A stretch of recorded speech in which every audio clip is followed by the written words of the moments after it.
hayz sikl normadami yoki yo'q bilib olishadi. Hayzim noto'g'ri kelyapti, kunlari o'zgarib ketgan deb xavotirdamisiz? Normada hayz kunlari 21 kundan 35 kungacha bo'lishi mumkin.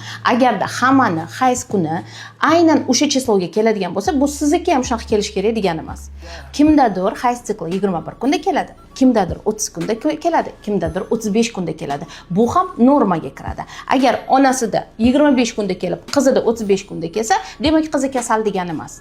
Agarda hayz kelgandan keyin 3 kundan 7 kungacha davom etsa, bu normal holat. Agarda sizniki 5 kun kelib, qizingizniki 7 kun kelayotgan bo'lsa, qizingiz kasal degani emas.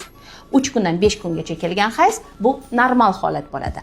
Hayz kunlari o'zgarsa, hayzni davomiyligi o'zgarsa, bunda endokrinolog shifokoriga murojaat qilish kerak va gormonlarni o'zgarganligini tekshirish kerak bo'ladi.